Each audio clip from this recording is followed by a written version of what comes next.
right, so welcome to the Praxis Behind the Obscure podcast. And today I have a very special guest, Lama Glenn today, who is a teacher of Tibetan Buddhism.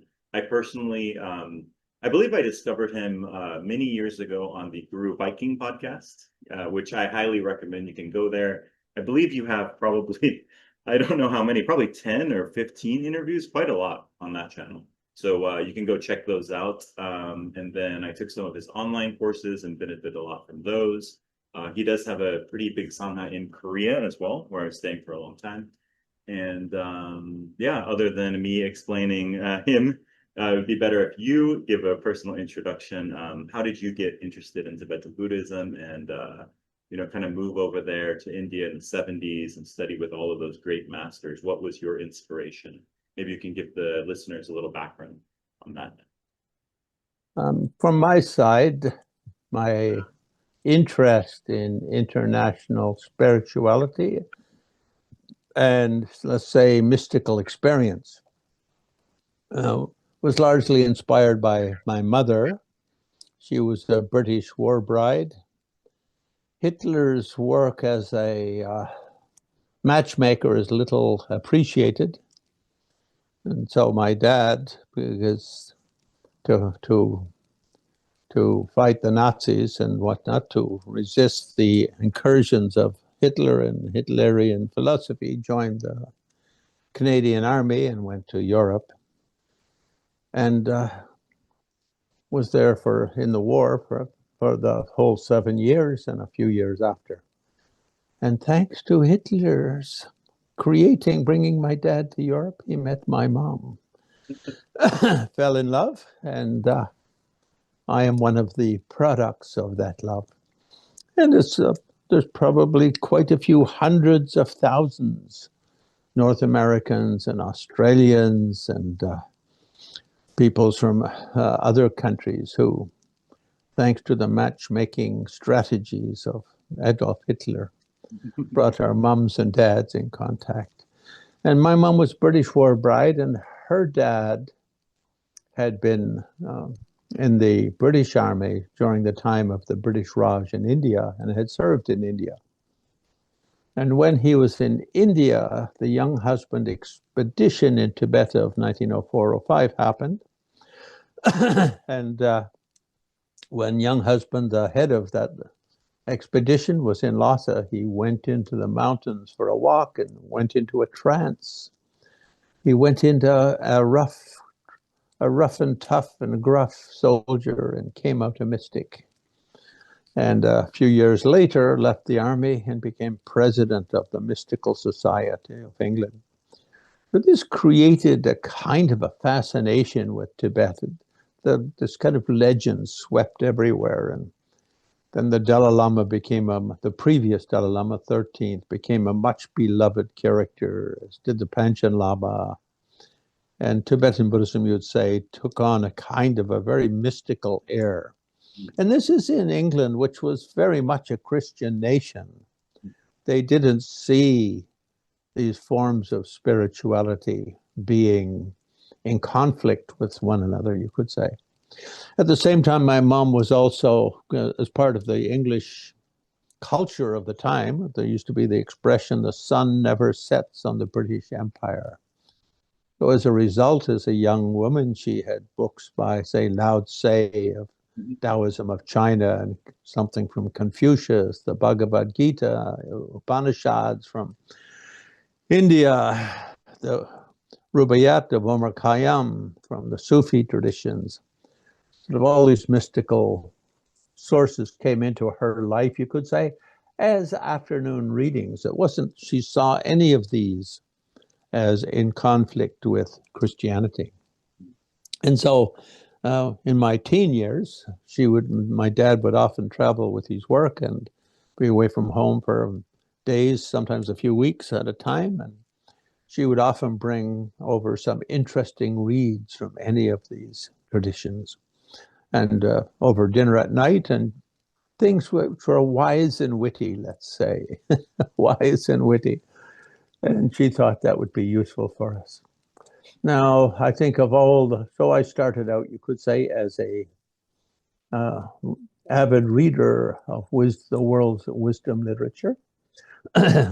I took great pleasure in many of those traditions, especially I'd say Taoist and Sufi, and certainly the Upanishads of India. But I never really met any really truly great masters from those traditions. And largely because many of them had been beaten into obscurity over the previous centuries of colonialism, partly, and communism by war in the 20th century, other such issues. But the Tibetans, because they were the last country to be invaded and conquered, not till 1950s did they become, let's say, polluted by international culture, or diluted, perhaps would be a better word than diluted. And as a result, I developed a very strong interest in them. And when I was in London after my college years, I heard that the Dalai Lama was opening a school for Western people because he had so many people visiting, and not for him to be the teacher, but he would choose lamas to teach to interested Westerners and translators and what to study and that sort of stuff. So I collected my shekels, traveled to India, joined that program in 1972. At first, I thought I would achieve enlightenment within 3 years, but after 3 years, had only scratched a little bit, so it became 6 and 9 and 12. So I was, and just by chance, I had to leave India 12 years later to come back just for a few months to Canada to get some paperwork done. But Mrs. Gandhi was murdered when I was out of the country, and Canadian visas, because a murder was committed, was sponsored by Indians living in Canada. Oh. And they were Canadian citizens. India wanted us to hand them over, but we can't hand over Canadian citizens without actual evidence. And the Indians didn't want to give evidence because they knew who it was through illegal spying on Canadian citizens. But so I couldn't go back for a year. So I spent 12 years, and just coincidentally, in ancient times, Tibetans studying in India would traditionally do a 12-year course. So just by chance, my training was 12 years. Of course, after that, when things relaxed with India, I continued going back 3 or 4 or 5 months a year for the next 7 or 8 years. And met lamas from all schools and studied with many great masters and so on. My favorites probably being the Dalai Lama's 2 great gurus, Ling Rinpoche and Trijang Rinpoche. Okay, great. Oh, you mentioned you're part of this 12-year course. This included a 3-year retreat, I believe you mentioned, right? And then... Well, no, that's traditionally the 12-year, the training and study traditionally doesn't include a 3-year retreat. Oh, I see. That is outside of that, you could say. Okay. So, and some schools emphasize a 3-year retreat, other schools don't. Mm-hmm. And in the Dalai Lama school, in Galukpa, they emphasize what's called the Nyenchen, which is a great retreat. And that can be anywhere from 2.5 to 5 years to 30 years. One of my teachers, for instance, did a 15-year Nyenchen, Kirti Senchab Rinpoche. But it's between the practitioner and his or her teacher, how long that should be and what are the signs of success. I think some schools, especially the Kagyu, started that 3-year, 3 years, 3 months, 3 weeks, 3 days tradition 700 or 800 years ago. And usually they do it quite early, like age 15, 16, something like that. Okay. In the Dalai Lama school, Sakya school, and Nyingma school, generally it's between the teacher and student, what's the best thing to do.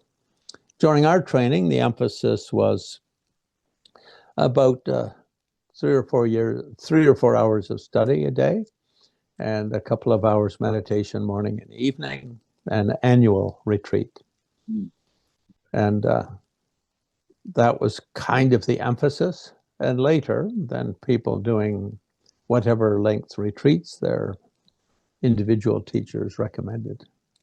Okay, so not a cookie cutter thing, depending on the... Right. There's a saying in Tibetan, there's more difference.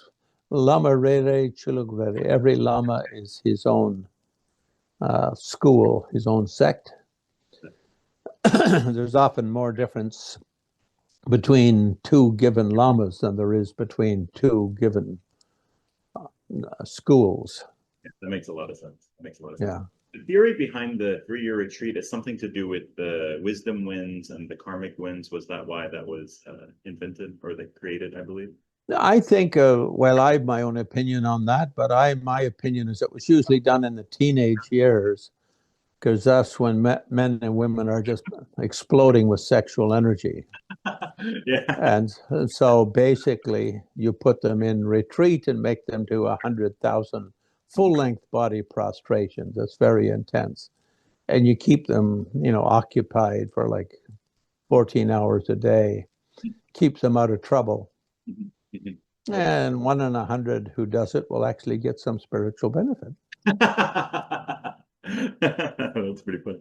Okay, let's see. Okay, so personally for me, when I saw, and I guess this is a very common experience, is just seeing a picture of a great master, like let's say the Dalai Lama or Dilgo Khyentse Rinpoche, right?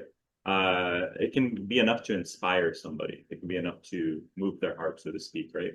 To maybe seek out further teachings or go attend a retreat or something like this, right? Mm-hmm. In your case, you've had the merit, per se, to meet these people, to meet these great teachers, to practice with them, learn from them, and so on and so forth. So maybe could you share a little bit about what it was like maybe with the Dalai Lama or Dilgo Khyentse Rinpoche, maybe a experience? So in my case, for instance, just as a teenager, I was reading one of the few translations available of Tibetan Buddhist texts at that time, where the 1920s and early 1930s, translations by a Sikkimese monk schoolteacher, Kaze Dawasendo, and edited by a New Jersey American who was studying in Oxford, who had got his PhD from Oxford in England, and Evans Wentz.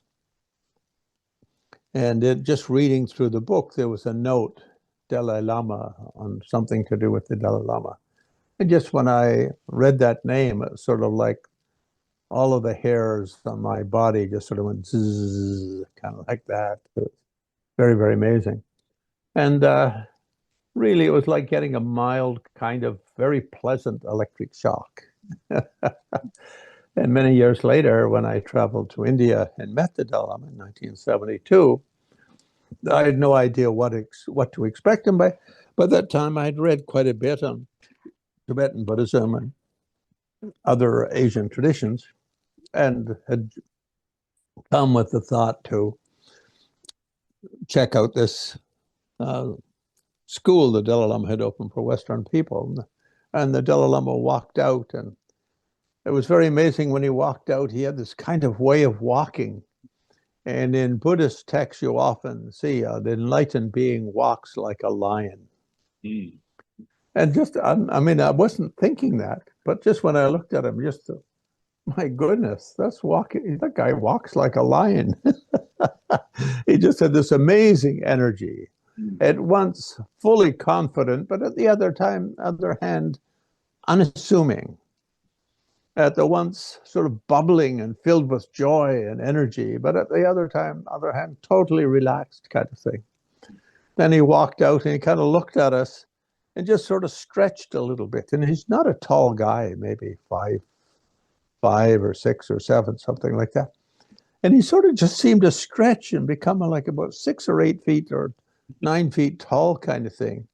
It was almost like my eyes following this kind of flow. And it was just, of course, it's in front of his house. There's maybe 20 of us or something like that, standing just in a line in front of him. He used to give open audiences to Westerners like that every Monday and Friday if there were sufficient people in town to request it. And just the way the sun hit him and his robes, he just sort of burst out in flames. It really was like his body was on fire. And that was just a very, very amazing kind of experience. And then he looked, and then he just sort of totally settled down and became like as hard as stone rather than as light as fire and flame. And he just became as hard as stone and sort of looked, and then the conversation began. So on my initial meeting of the kind of the electric shock, the happy electric shock to that spectacular mystical meeting for me was very, very strong. And then his words were amazingly simple, yet extremely meaningful. His ability to communicate deep truths in very simple language really did impress me. And then a couple of weeks later, I met Khyentse Dorje Chung, his great tutor, his great master, and the same kind of thing. And then I met his junior tutor, so-called junior. One just gets the job first, is appointed first, and later the other one. Every Dalai Lama from childhood is given two like that. And when one of them dies, the one who survives becomes the senior, and someone else is taken on, usually slightly younger. So in Tibetan, they're not known as senior and junior. They're known as big and little.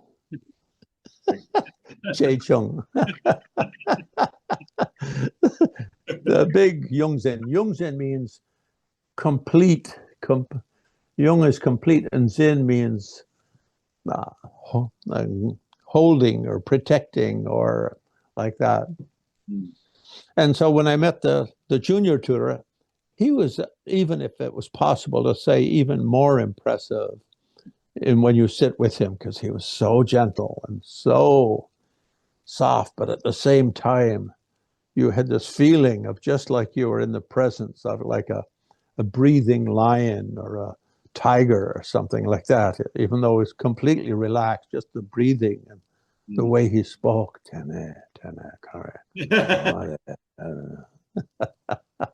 So I would say those three.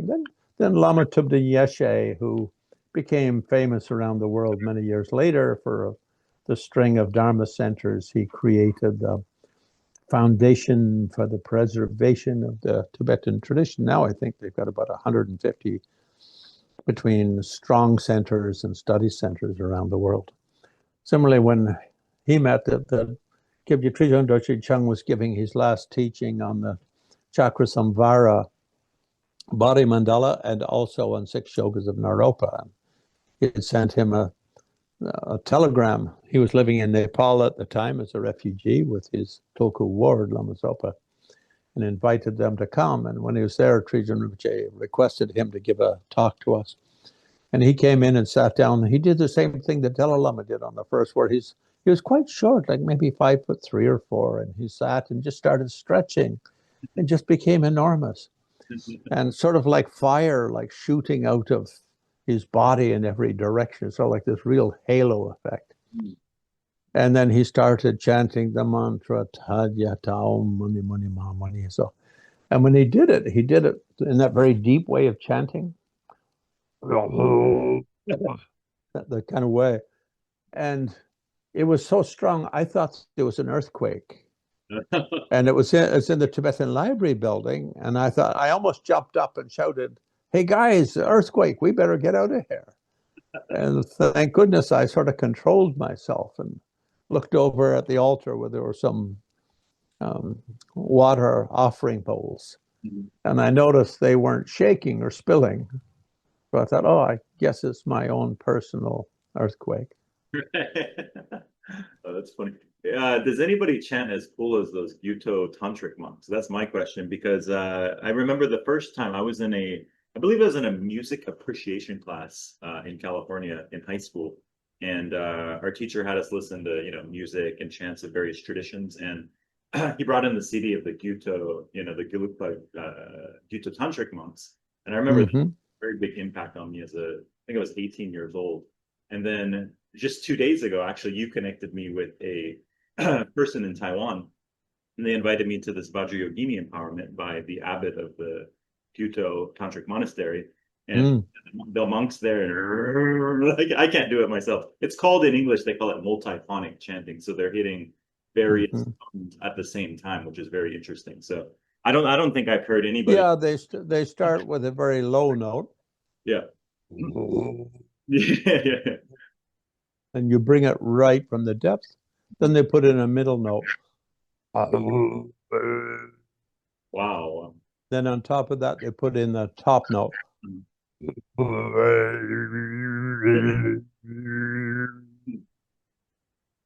And so to do those all simultaneously.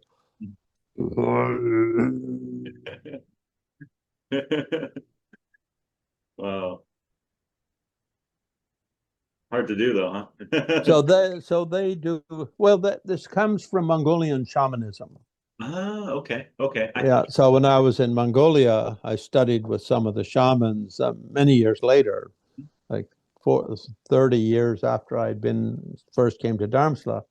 I started also visiting Mongolia. They became free from communism in 1991. And studied that chanting method with some of the shamans there. Because Tsongkhapa said that Tsongkhapa, the founder of Gelugpa school, is the one who brought that multiphonic chanting to Tibet. Because his father was a Mongolian, his mother was a Tibetan, and he was born right near Xi'an in Kumbum Champaling, Tibetans call it, in near the Sungnonpo, the Blue Lake. And so as a young man, he would have heard Mongolians doing that kind of chanting quite frequently. And he brought it to Tibet. And the first monastery to do that in Tibet was the Gyume, not the Gyuto, the Gyume. Gyume means, means upper college. Gyuto means the upper tantric monastery, and Gyume means a lower. But here, lower means older, a lower number, like 1492 as opposed to 1496. Okay. That's the meaning of upper lower. It means older and younger, right? Okay, interesting. Yeah, so the older. And the first one, they do a more deep throat, and they emphasize the movement of the vocal cavity and the throat of the voice box. And Gyuto does it more from the palate. Okay, and bouncing notes off the palate. Very interesting. Yeah.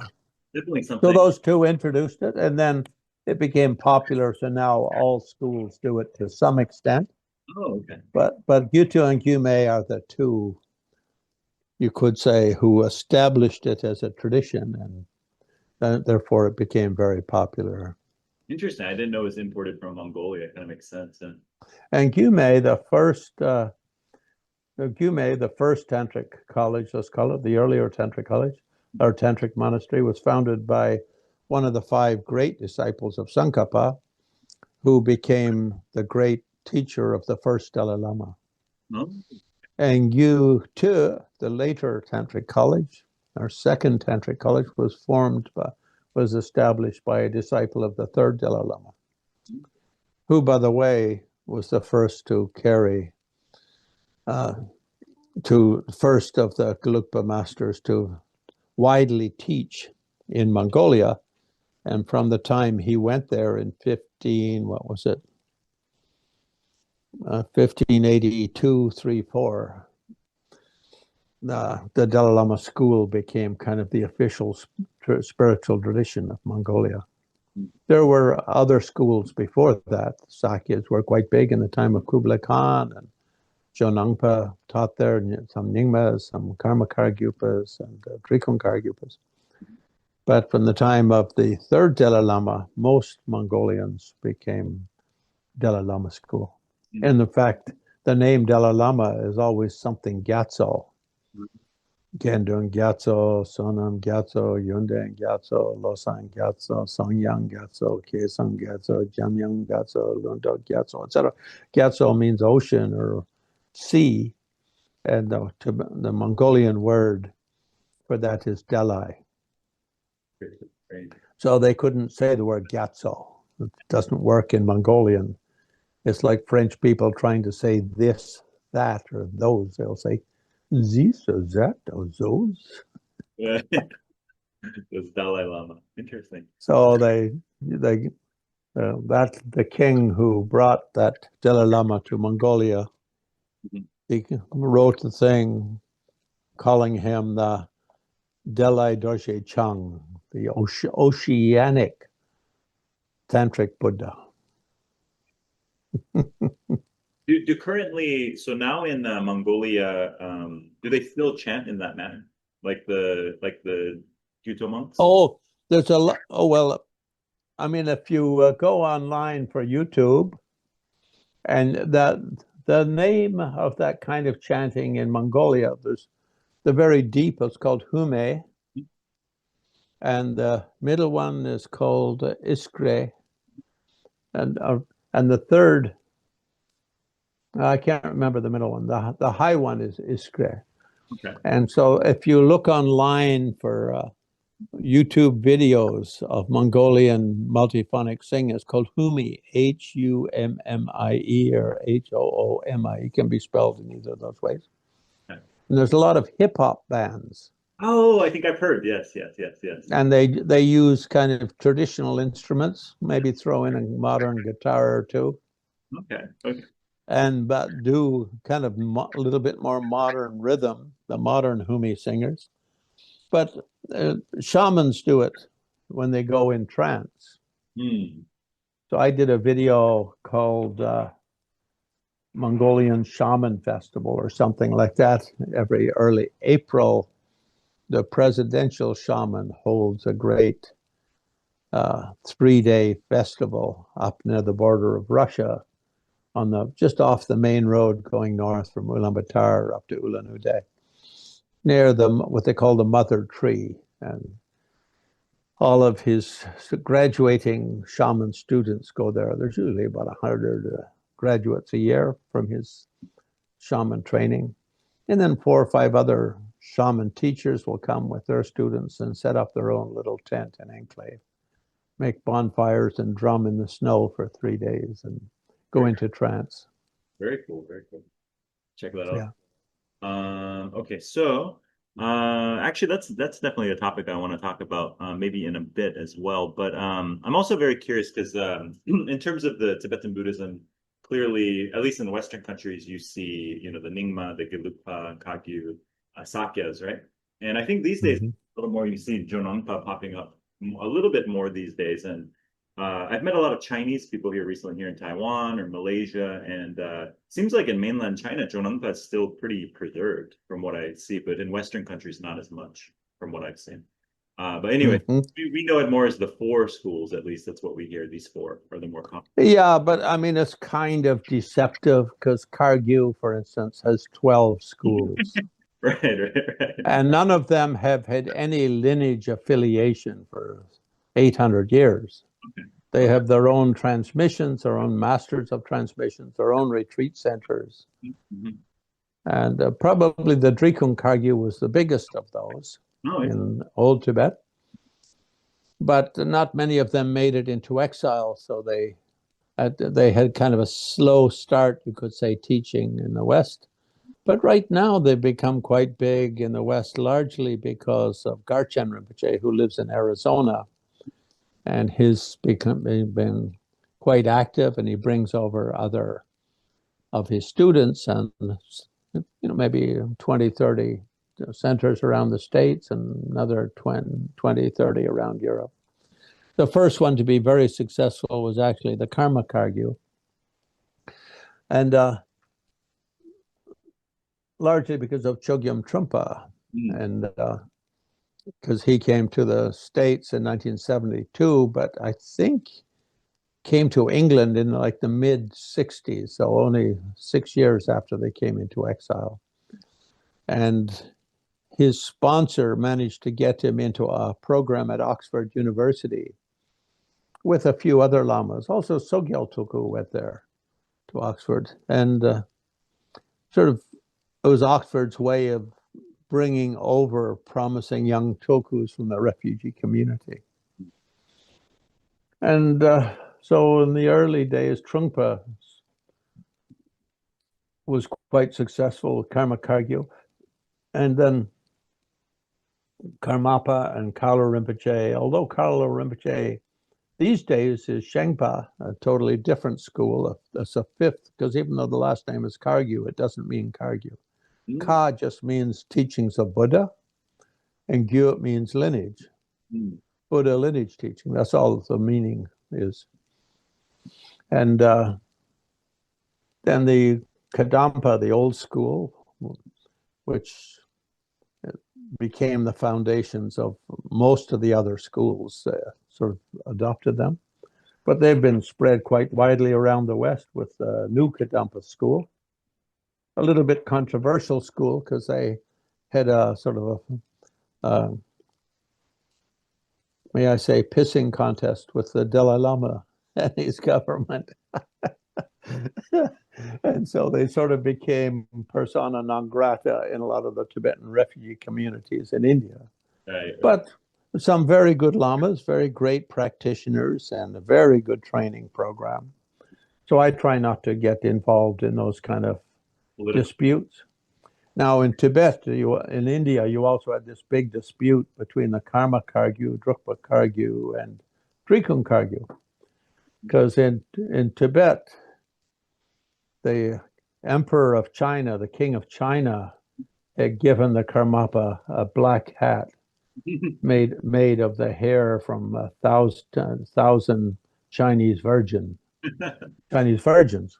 So they called it the hat made of the hair of 1,000 dakinis. Actually, he gave out a few dozen of those hats to different lamas, but most other Tibetans didn't like them.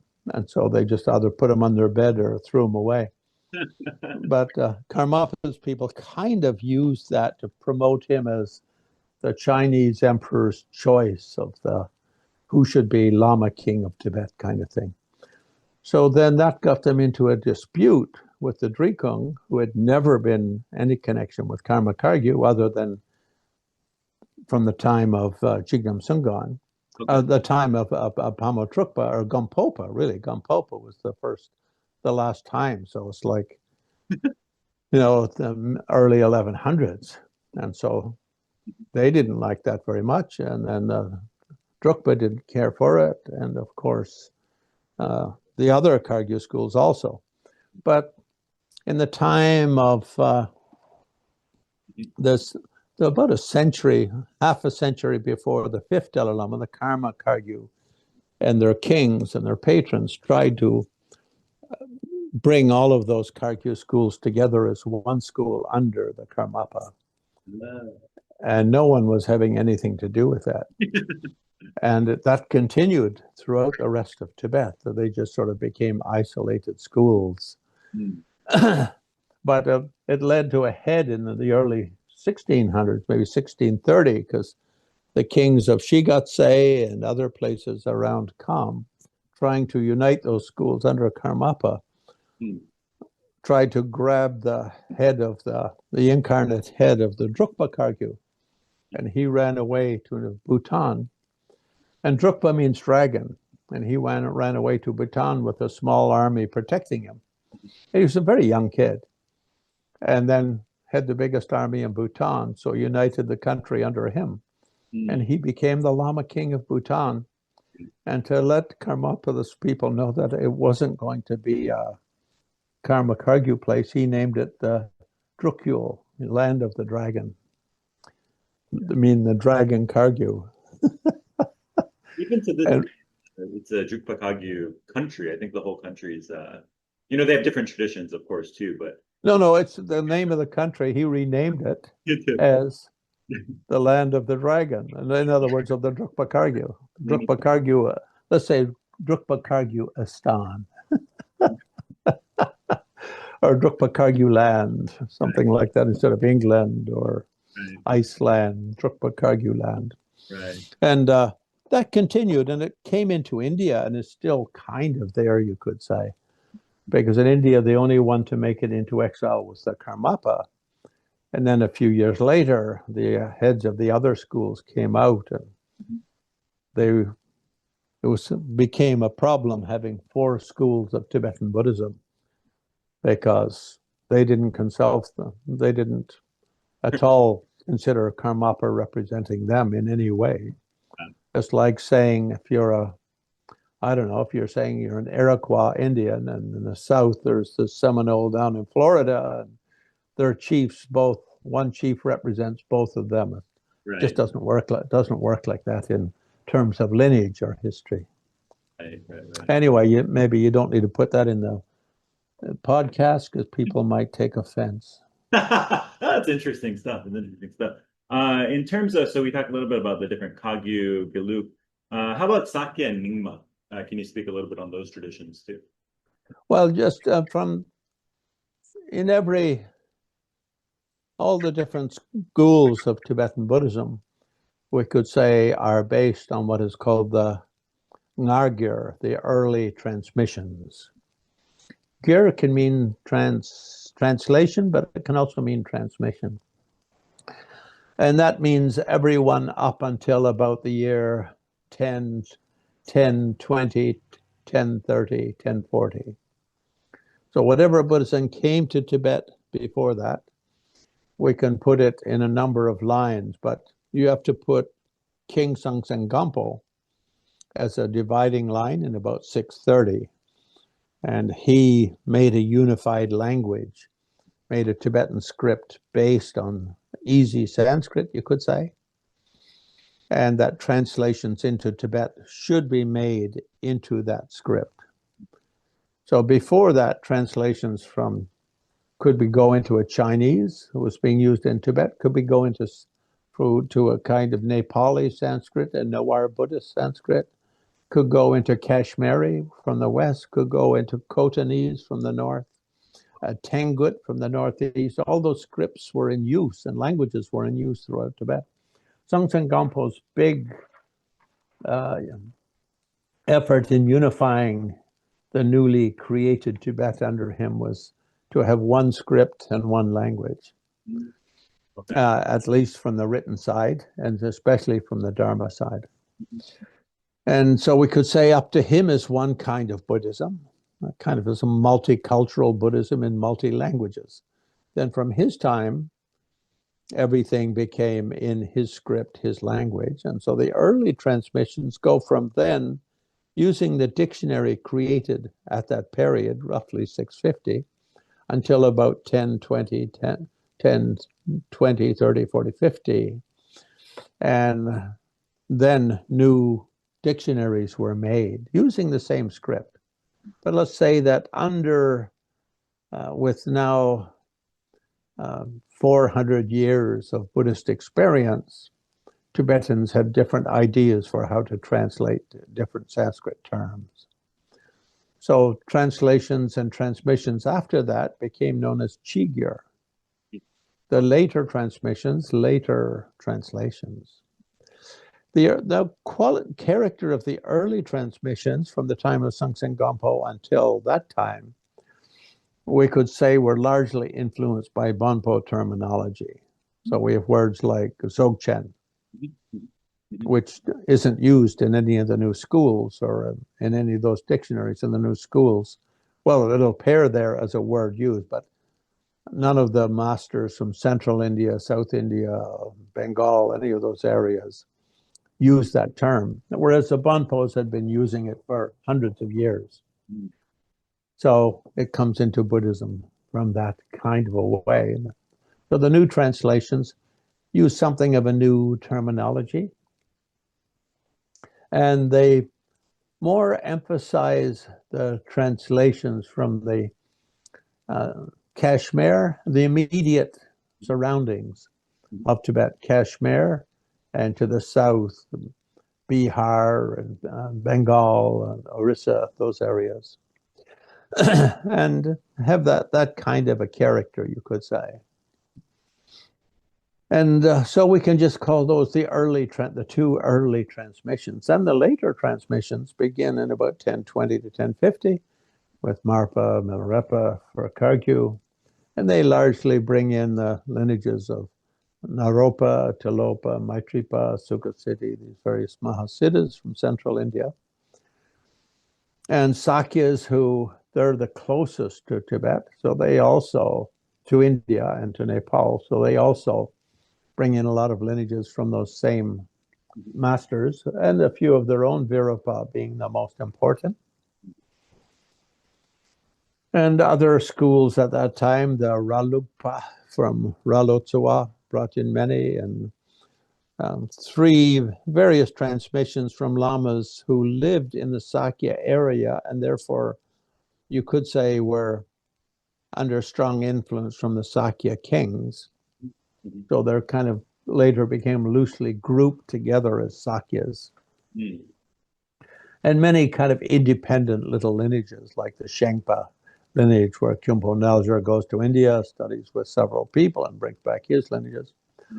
So we could say at that time, maybe there were 100 different sects of Tibetan Buddhism, each with their independent lineages coming from India. And there was no conflict between them. Someone would go to India, study for 10, 20, 30, 40 years, come back and build a retreat center, and students would gather around and practice and receive. And if it was successful, they would go back after their realization, build a practice teaching hermitage, and it would build up. I mean, that's basically how 12 Kargyu schools started. Was that you had Marpa, Milarepa, Gompopa. Gompopa had four main disciples. One was the Karmapa, but the main one, the one he gave his hat to, was Pamo Trukpa. And Pamo, so you had those four, you could say, early Kargyu schools. And then Pamo Trukpa had 8 great disciples. And so that they each became their own school because they lived it far away. There was no telegrams, telegraphs, less fax, text message back and forth. So they would go what seems like a few hundred miles as the crow flies, but by yak or walking, going up and down those mountains and mountain passes, is weeks, perhaps months of travel.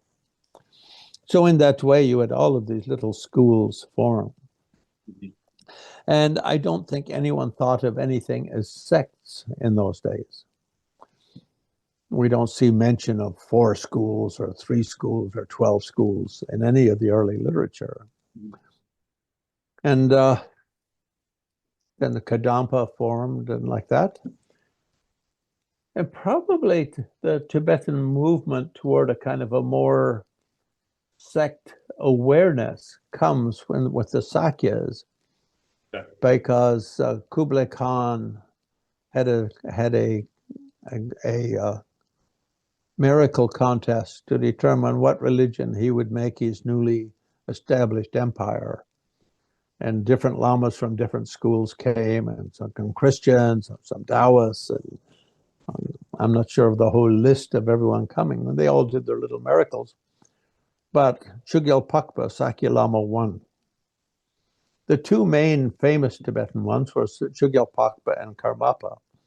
So Karmapa at the time, he levitated a little bit, but then Chogyal Pakpa did a mantra and he crashed down on the floor. And so he lost. And then Chogyal Pakpa, and there's a painting of this in the Sakya monastery in Tibet. Oh, really? Yeah, it's part of Chogyal Pakpa's life story, official life story, right? The record of that miracle kind of. And his miracle, they all did a number, but his miracle that won the religion was he poured a cup of vodka and passed it around the table and dared anyone to try to drink it. And everyone drank until they passed out, but couldn't empty the glass. And then it came around and he gave it to the Khan, and he drank, and he was famous for his drinking. But he couldn't finish it. So he gave it back to Chogyal Pakpa, said, "You finish it." So he drank it and he finished it. So Kublai Khan said, "Oh, I like that religion. We're going to become Sakya." So he declared all of Mongolia to be Sakya. Okay. And then later they became Gelugpa. Yeah. So then later, after the plague destroyed the Mongol Empire, the Mongol Empire was huge. Beijing ruling all of China, Korea, and the central Mongolia, controlling all the north central of Asia, the Golden Horde in Moscow controlling all of that part of the world, and the Great Khanate out of Baghdad. Yeah. Controlling all of the Middle East. So it was huge, huge, huge for a couple hundred years. But then fleas carrying the Black Death, the plague, on the trade goods going back and forth, and shut down trade, and that brought the end of the Mongol Empire as such. And in Mongolia itself, the Mongolians kind of fell by the wayside, you could say. They became rich and lazy, you could say. And fell apart, and so spirituality kind of disappeared. And so then the king of the Kushat Mongols, Altan Khan, invited the third Dalai Lama to teach. And he came up and totally impressed everyone with his charisma and the depth of his teaching. And from that time on, the country became, you could say, 75%. But still, there was Karma-Kagyu monasteries up there. There were a few Sakya monasteries, a few Nyingma monasteries, a few Jonangpa monasteries. In fact, it almost became Jonangpa, because the first Lama king was the first Jetsun Dampa, or Undar Gegen. He was considered, he has been enthroned as a tulku of Jonang Taranata by the Panchen Lama. Okay. The Panchen Lama, who was the guru of the fifth Dalai Lama. And so he was considering whether to make Jonangpa or Gelugpa, because he had strong trainings in both. And Gelugpa has got a lot of Jonangpa lineages, and Gelugpa, you could say, is 25% Drikung Kagyu, probably 25% Sakya, 25% Kagyu, and for the remaining 25%, sort of a fusion of the other schools. So Gelugpa is really a Rime school combining the other schools. All the other schools have lineages directly from India. And then the last school of Buddhism to form in Tibet is the Nyingma.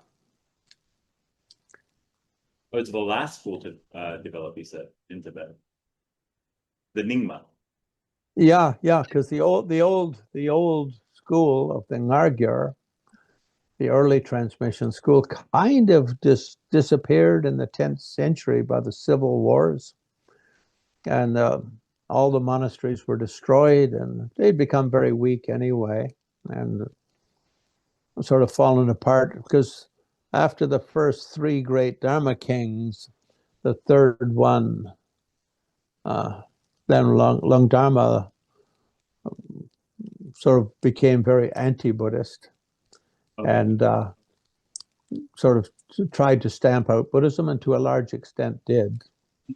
And so only 3 monks survived, and they went to the east and hid out there, near where Tsongkhapa was born. So you could say Nyingma pretty well disappeared. So if we look at the books of the early 10th century, 11th century lamas, like Marpa Milarepa, Nyingma is never once mentioned, not even once. Padmasambhava never once mentioned in any of their biographies. It's like they never heard of him. And then at the time of Tsongkhapa, Longchenpa Rajampa sort of brings out the revival of those lineages from what had survived in eastern Tibet, you could say. And then the treasure texts begin to manifest. And so those, if you say they're based on texts, then they're based on, Nyingma today is based on treasure texts by and large. And I don't think I've ever met a Nyingma from the hundreds of Nyingmas I've met who their main practice is not one of the treasure texts, right, or later revelation texts. Right. Today in Nepal, Dilgo Khyentse and Dudjom Rinpoche, for instance, Dilgo Khyentse, I think, is maybe Jigme Lingpa. So he's quite late.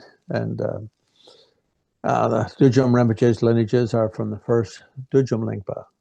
And so like that, so many Pema Lingpa in Bhutan, most of the Nyingmas are actually based on these quite recent revelation texts. So I often say the Nyingma is the newest school of, so the new old ones. Right. Yeah, they call it the old translation school, but they have the newest, what do you say, terma or the newest. Yeah. Their textual traditions and their oral traditions are largely based on those texts, right? Right, right. So if you look at a text on any practice that says this is from the terma of Jingmei Lingpa, then it really means the lineage comes from Jingmei Lingpa. Okay. Yeah, that's interesting. They say they Yeah, have. so I don't often say that too much in public because, Yeah. like, Tibetans tend to be quite literalist in their understanding of things. Yes, yes. Generally, very literalist. Right. And so someone might take offense from that, and I don't like to be offensive, but I do like to be playful about these things. Sure. No, it's very interesting. I didn't think about it that way. That is very interesting. They say, like in the Nyingma school, they say they have the Kama and the Terma, like the old. Sure. Yeah. But it actually, most people that I go all around the world, it's Longchen Nintik or Dujum Tersar, which are pretty, like you said, relatively newer. Mm-hmm. Be newer as in, a couple hundred years old versus 1,000 years. I mean, Dujum Tersar is really 19th century. Right. I mean, that's very recent in human years. Sure. Oh, yeah, that's interesting. Another question I had is we talked a lot about the history of Tibetan Buddhism and these different lineages. And you've been teaching. History of what? Sorry, we're frozen a little bit here. 1 second. Yeah, I froze for a second. We talked a lot about like the history of Tibetan Buddhism and these different lineages. And you've been teaching Westerners or international audiences for a while. I'm curious what are some what are some pitfalls or what are some I guess what I'm trying to ask is what are the strengths maybe you see in these Western students who are attempting to approach Tibetan Buddhism, and what are maybe some pitfalls that you've noticed? I'm sure you've seen patterns, teaching students over the years, right? So maybe I think it'd be useful for. Yeah, I think one of the problems in the West is the tulku tradition. Okay, yeah, we can talk about that. Because in Tibet, it was really a social construct. And so every Tibetan valley had both a king, and it had about 400 kings. They'd either be called a Gyalpo, meaning king, or a Jomo, meaning chieftain, or they had another name for meaning kind of like emperor, because in the old days they had been very, very big. And they had about 400 of them. So every valley had one of those as kind of in charge of secular life, you could say, responsible for keeping everyone meaningfully employed, happy, and healthy, protecting the women, fostering the children, and enriching the sons of the soil. And they also had a lama who would be kind of the incarnate head, bringing spiritual stability to the valley. And they would give highfalutin previous life tales like the Panchen Lama, for instance. In his previous life, he was Padmasambhava. Oh, interesting. Okay. Yeah, so he was the guru of the fifth Dalai Lama, and the fifth Dalai Lama in the time of Padmasambhava was King Trisong Dutsen, who brought Padmasambhava to Tibet and also brought Chandarakshita to Tibet and built the first Tibetan monastic university, Samye, not monastery, but there were already 108 monasteries in Tibet. But sometimes they'll erroneously say the first monastery in Tibet, but the first monastic university, you could say, producing indigenous Tibetan masters. So he's the reincarnation of that. Or there's a Gelugpa Lama called Tilopa Rinpoche, the reincarnation of Tilopa. These kind of names are tossed around quite easily, and they say, oh yes, he's one of the 25 disciples of Padmasambhava, and that sort of stuff. I think, in my opinion, Tibetans are just really very good at identifying very intelligent, clever children and child prodigies, you could say. There's a saying in Tibetan, look at your body, you can tell your previous lives. Look at your mind, you'll tell your future lives. So I think in general, the tulku thing is just akin to it has the function of continuing the spiritual tradition.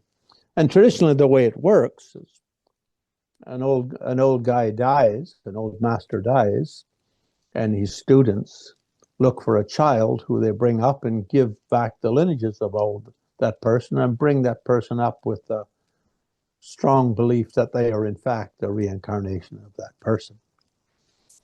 And it's served Tibet quite well in many ways, and I think it's in that Tibetans did develop a way of identifying very intelligent children and very charismatic child proteges, let's say. It has that benefit. The problem is a lot of Western people think, oh, wow, that guy is really like an emanation of Padmasambhava. It's really a reincarnation of Yeshe Sogyo. And they look at them like they're the cat's whiskers. Uh-huh.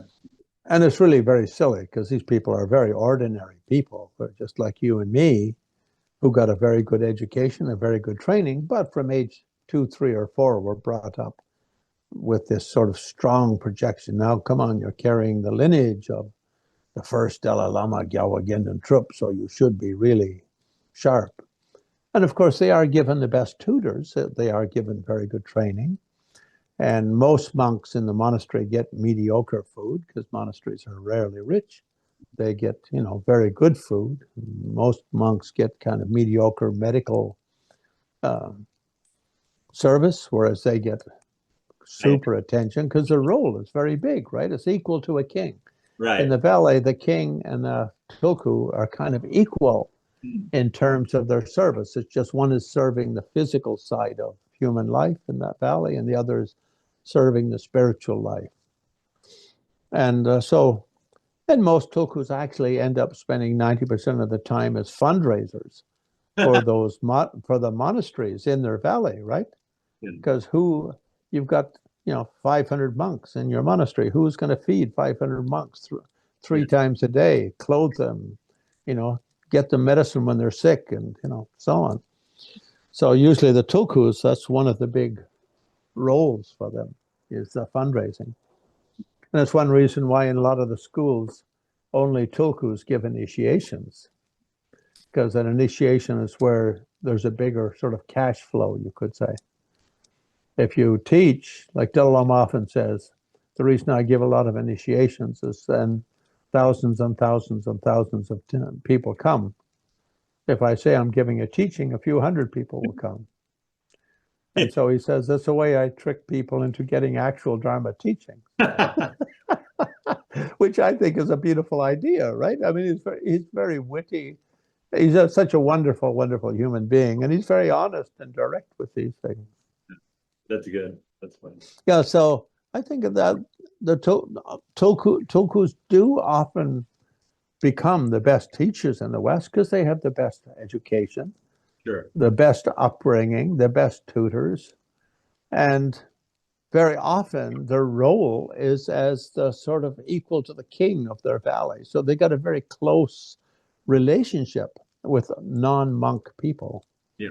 Whereas Khenpos and Geshes generally are lifer monastics. They study for the Khenpo for, anywhere from 12 to 20 years, the Geshe anywhere from 15 to 25 years. And during that time, they're almost exclusively around monks or nuns or whatever, right? And have very little to do with lay people. Not many people go to a monastery and say, I would like to meet a Geshe and ask, or a Khenpo and ask for some private advice on my business life or my marital life or my health or like that. They'll say, I want to meet blah, blah, blah, tulku, and please get a divination or some advice for rituals like that. So tulkus often are the best teachers in the West, even if they're, even if they aren't actual reincarnations of this one of 25 Padmasambhava disciples, or of Gampopa, or of one of the great Indian Mahasiddhas, even if that's kind of a... But I think the meaning is really, if someone you say is a reincarnation of Tilopa, it means in his lineages, he was given many of the Naropa Talopa transmissions, and that became his forte, you could say.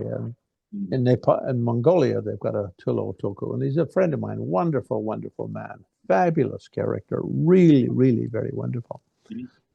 And they've also got a Naropa Tulku. Oh wow! Also fabulous, yeah, fabulous, fabulous fellow, fabulous man, fabulous Tulku, and both of them are wonderful teachers.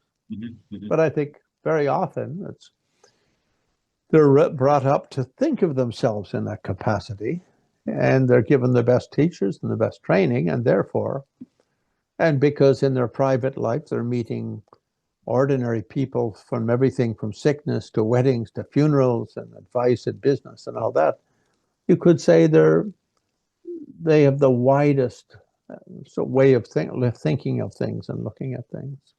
But I think in the West, we often don't understand that, and we think, people in the center will think, oh yes, my Lama, yeah, he's the reincarnation of Nagarjuna. Can you imagine the great Nagarjuna, greatest Lama in the history of Buddhism, of a Sangha or Atisha or Shantarakshita or Padmasambhava? And I think that's a little bit weird for Western people. It tends to drive, especially narcissistic people, a little bit wonky, to use a Australian term, drives them a little bit wonky. And it brings out kind of the narcissistic side of thinking, the egotistical side. Wow, my teacher is the incarnate, like that. And sometimes lamas take advantage. Sure. The other thing is the Guru Yoga teaching is taught in India, and as it comes to Tibet, that was kind of a village and a private kind of way of showing respect. And so seeing your Lama like a Buddha, I mean, in the West, that doesn't mean much to us because we don't know what a Buddha is, because only one Buddha knows what another Buddha is. And it can easily be mistaken. And we see the pitfalls of that. Fortunately, in the Buddhist world, we haven't had sort of terrible examples of it like Christians have. The Christian history in the West is outrageously terrible with these weirdos thinking they're fulfilling various prophecies and, like that guy in California. He said, yes, and I should produce all the babies in our group because I'm designated by God, and all you guys should cut off your testicles. And when things get a little tight, oh, there's a spaceship coming, and we should all commit suicide, and we'll get on that spaceship to heaven. Right. That happened in with these loony Christians, I don't know, was it 30, 40 years ago? Jim Jones down in South America with mass suicides and stuff like that. And we see that quite often in Christianity. Yeah. Unfortunately, we haven't had any of those kind of super great mishaps in the Buddhist world until now, and let's keep it that way. Do you think the Tulku system, so I know Zongsar Khyentse is pretty critical of it too, the Tulku system. Do you think it has a future really? Is there really a place for it anymore now that, the Tibetans are in exile? Well, I think there is, certainly for the Tibetans, and it's certainly true that many of the Tulkus are great, do bring great qualities. I think the kind of level of confidence that they get from being told you're the reincarnation of this great being. In my case, I didn't need that, you see, because my mom already praised me so much that I didn't need any more praise to give me confidence.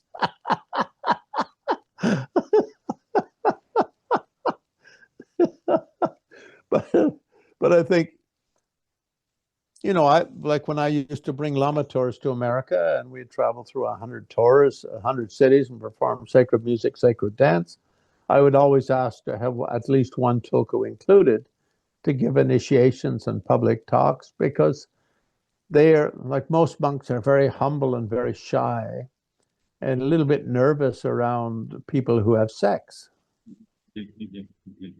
Okay. The ladies, they know the ladies are looking at them thinking, I wonder how big his penis is. And he's never had sex. And so tulkus are not at all shy and they're not at all humble. I mean, I'm not saying they're arrogant or egotistical, but they're very self-confident because Sure. they know they've had great teachers. They know they've had a great education. They know that they've had great practice. Sure. And they have a lot of experience with lay people coming to them with every kind of question. So they're very competent as counselors, you could say, communicators. Sure. Charisma and so forth. So I don't criticize from that point. I criticize from the point of view of sort of the idea, like there's probably 100 lamas who, of the 3,000 tulkus in Tibet in 1950 when the Chinese invaded, there probably somewhere between 50 and 100 who are one of their previous reincarnations is Sir Lingpa, the great master of Atisha from Indonesia. Yeah. And it's not a problem because if you're a bodhisattva, then you can have multiple emanations. But it still does make it a little mysterious for the Western mind and a little bit too esoteric and highfalutin. Right. To use a Southern term, highfalutin. Right. Well, it almost looks like a brand, I get this brand name or that brand name, and then people kind of just trust it based on the brand name rather than. Well, the problem is, I mean, a lot of people don't follow Buddhist last words or last teaching was like like an analyst buying gold, cut, burn, and test in every way. Only accept if it meets up to your reason. And secondly, if by taking it on as something you can embrace, it proves beneficial to you. So many people don't. They hear those words, but then you hear the words in Guru Yoga, see your Guru like a Buddha and as flawless, and whatever he does is meaningful, and blah blah blah. They can easily go in the wrong direction with things, and especially if your Guru is a tulku, and they're saying, "Oh yes, that's the great blah blah blah." In the time of Padmasambhava, he was blah blah blah. Yeah, that makes a lot of sense. I think you brought up a good issue. I noticed it's very easy to get empowerments, right? I think one problem with the current Tibetan Buddhist model is that, like you said, these big tulkus and so forth, they'll go to, especially here in Asia, they'll go to Singapore and massive Chinese audience will come out and bring tons of gold and cash. And then you can get any empowerment in the book in all the traditions, but getting the teachings is a whole nother. Right. Yeah. So in Nepal and in India, and also now in the rebuilt monasteries in Tibet, basically giving a month of empowerments by a lama with, say, a monastery with 500 or 1,000 monks or nuns, that will raise enough money to feed that 500 or 1,000 monks and nuns for a year, and keep them all happy and healthy and well studying. And one initiation will support a 3-year retreat, say, for 30 people in a small temple, one initiation, a small temple in Taiwan, Singapore, Malaysia.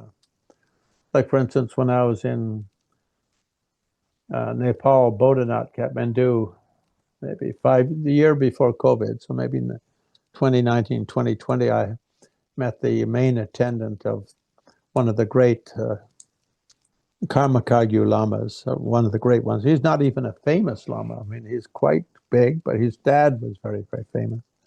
And he had just returned from Taiwan, and he came back with $2 million of offerings from 1 month of giving teachings, initiation. Now, with this money, he is supporting over 1,000. He's the only one raising money for them, not only for their food, but the buildings and the medical clinic whenever they get them, because everything's there. Their clothing, it's all there. Paying like teachers, because these days the monasteries in Nepal and India don't only have monk teachers. Right. They will also have secular teachers, so that age 18 or 19, if these people don't want to stay as monks, they can go to a university. They can go to a prep school. The Nepali monks going to the monasteries in Nepal go to the prep school in Lumbini. It's kind of, you could say, like a community college. They call it a university, but it's really like a community college. You do a year or so there to get you ready that you can figure what you want to do in university if you don't want to be a monk or nun anymore. Then you can go to any of the universities in India and probably get a full scholarship to do it. Mm-hmm. So it's not that these tulkus are wasting this money or doing it in some kind of self-indulgent way. It's very wonderful, actually, what they're doing.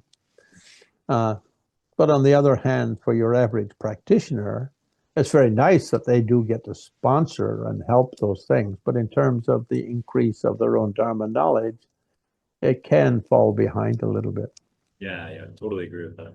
Totally agree with that. So I think if you're able to find teachings, that's pretty key. You know, the empowerments are easy to come by, but if you can actually learn how to practice what you got, that's worth you know, if you can find that, that's worth, you know. Sure, yeah. Okay, so another question I had. So you're very well known for your Tummo teachings, right? So giving a lot of Tummo retreats and the 6 yogas of Naropa. Can you talk a little bit about how that works? You know, as much as you can. You don't need to go into all the juicy. Sure. Basically, in all Tibetan Buddhist traditions, they are a combination of sutra and tantra. Sutra here means the open teachings of Buddha, both so-called Hinayana and Mahayana. Hinayana here not meaning Theravada. That's a historical development. Hinayana here meaning basic Buddhist teachings of 4 Noble Truths, 12 links, dependent origination, the 3 higher trainings, and the Noble Eightfold Path, and so forth, developing Shila, or ethics, samadhi, deeper meditation, prajna, awareness of how the sense of self influences all of our perceptual processes. And Mahayana, the universal mind of love, compassion, and embracing all living beings, and so on. And then Vajrayana. And Vajrayana has both generation stage, completion stage. Generation stage is going beyond the ordinary perception of who am I, what's going on, what is this external world that we're dealing in, and how does my sense of self distort all of that, and how does the limitations of my perceptual apparatus distort it. So everything in Buddhism really, you could say, comes from 2 issues.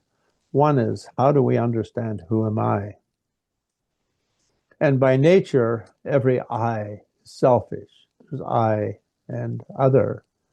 And I wants to take care of numero uno. This is a natural instinct, and it's very important that it's there. Otherwise, you know, you'd walk out and you'd see a hungry dog and you walk over and lay down and say, well, eat me, because I'm more interested in your hunger than in my own survival. So this is an issue, right? It becomes a very big issue.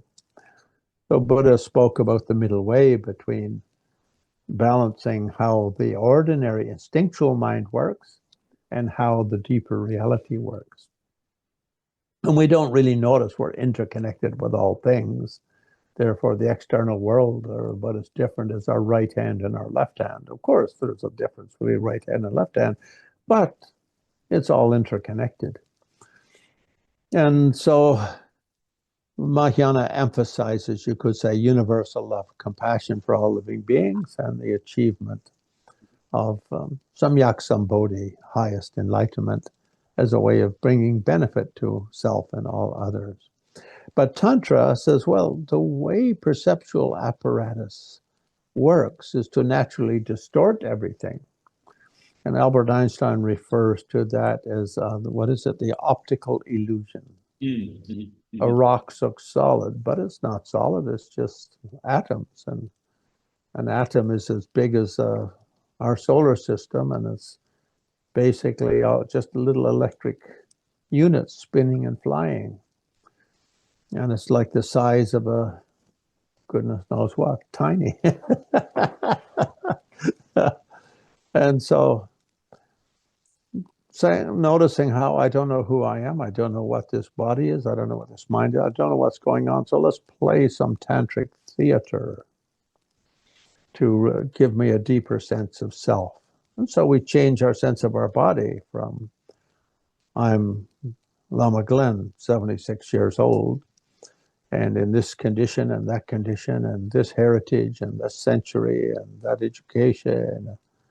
Instead, I'll be a 16-year-old Manjusri or male, or Tara, female, 16-year-old Tara, or Chakrasamvara in sexual union with consort, like walking around as two beings in one, which of course we are. We have the genetic influence from our mom and our female ancestors, and the genetic influence from our dad and male ancestors.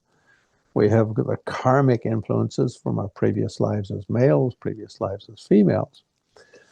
So we're sort of playing here with our sense of self. Who am I?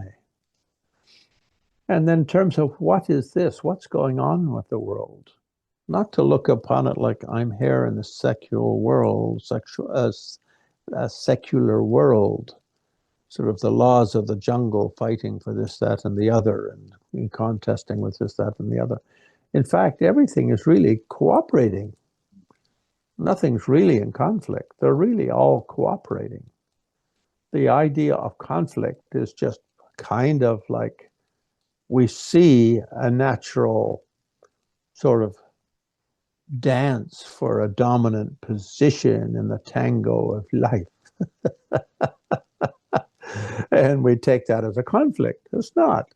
It's just the spider and the fly in a dance, the spider and the fly, or the bird and the spider, or the cat and the bird, or the dog and the cat, or the tiger and the dog. We can look at it as a conflict, but really that conflict is an illusion. In the greater picture of things, it's really just a dance or theater. And so we try to do that on our meditation seat in a very particular way. Now, our sense of who and what we are really comes from, you could say, I am a Irish Canadian with a British war bride mother, born in Canada, had a particular education, blah, blah, blah. So it's very historically and culturally linked. So what we really need to do, now I always say Christ was a Buddhist, at age 12, he disappeared, he go into India for 16 years, came back when he's 28, taught for 4 years. It is wasn't so successful, got nailed to a cross, and that was that. But so 4 times a day, if you practice Tantra, you die and you're reborn. You purposely begin with your sadhana. The world dissolves into light, into your body into light, into the syllable at your heart, that from bottom up into light. And you take the Dharmakaya of death into your practice of who am I? I am infinite radiance beyond this form, beyond any form of this life. And then depending on what highest yoga tantra you're practicing, you come out of that emptiness, manifest as something. So in Chakrasamvara, we come out just as a little white drop with a tinge of red, or just a bit of white spermicide radiance and red menstrual blood radiance brought together with the male and femaleness, the unity of male and female, of our aggression and our passion, these 2 basic qualities. And so we try to re-identify, no longer am I just vast, joyous radiance, but I'm actually this inheritance of male energy from male ancestors and female energies from my female ancestors. And then this manifests, and we think, well, in that way, I can't benefit all living beings. So to benefit all living beings, I should take some kind of a ordinary form. So I look down and see a sun and moon, which is the sperm and ovum of my mom and dad. And I fall into that, and I basically emerge as the deity, and the sun representing the male quality, the female quality, and the moon representing the male quality.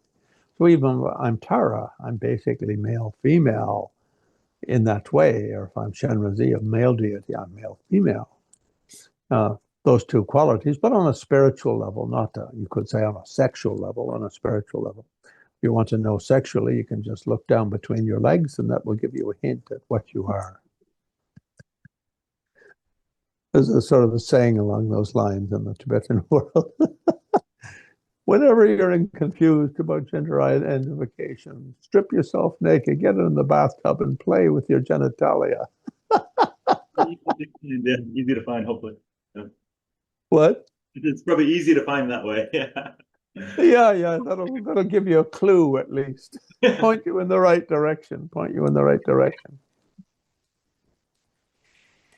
And when they say that, they're not like discouraged. They're not like meaning to be rude to homosexuals or anything like that. Because what you do with your own genitalia is up to you. But sexually, what you do is nothing to do with what is your gender. Sure. You know, it's just whatever is your karmic predispositions, you could say, and your educational upbringing, like with our ancient Greeks. You know, they like to have a wife to make children, and they had boyfriends, most of the men, and the girls, we don't know what they did. Right. Because they didn't write so much as the Greek men, like Socrates and Plato, etc. But anyway, so 4 times a day like that, we die and are reborn, and then we come out as a deity, and we think, okay, now to benefit all living beings, and a mantra at our heart, and we send out light to benefit all beings and touch every living being. Any person in your life who's a difficult person, send a peaceful energy. Any person in your life who's suffering from poverty or need, send some golden light for increasing good qualities. Anyone who's really being obnoxious, send a little bit of red light to subdue them, you could say, or bring them some common sense. And or a blue-black light for more kind of forceful. So 4 times a day, re-identifying who am I and what is this world? And then on the completion stage, the generation stage, you could say up until this point, the main emphasis has been training the mind, putting the mind in front and the body as kind of a second player in things. Like, for instance, if you decide to rob a bank, first you decide in your mind to rob the bank. Then you go out and get a water pistol that looks like a real gun, and you'll try to look tough and take one of your big army socks and cut holes in it and pull it over your head so nobody will recognize you hope. And then you walk into the bank with your body. So up until that point, the emphasis is on mind. From completion stage, the emphasis is on body. So when we talk about our body, there's 3 levels: the coarse body of muscles and bones and blood and all of that. And it basically processes, runs the senses, powers the senses, and processes sensory data. But more subtle than that is the subtle chemistry, the neuroenergy produced, neuroimmunology energy, as it's often referred to in modern science, produced by the brain, the thyroid, the liver, the pancreas, the spleen, all the vital vessel organs. So we put those in 4 main chakras, but if we can, 5th would be the sexual energies. If you're feeling, say, very lusty, suddenly, the object of your lust starts looking much more appetizing than that person would in another state of mind, if you were in another state of mind. If you're very hungry with the navel chakra and you're feeling then suddenly even a not such delicious food looks very appetizing. And with all of the chakras. So this subtle body is salung tigle. Tigle are the drops, the chemistries of your body, the psychoneuro energies, let's call them.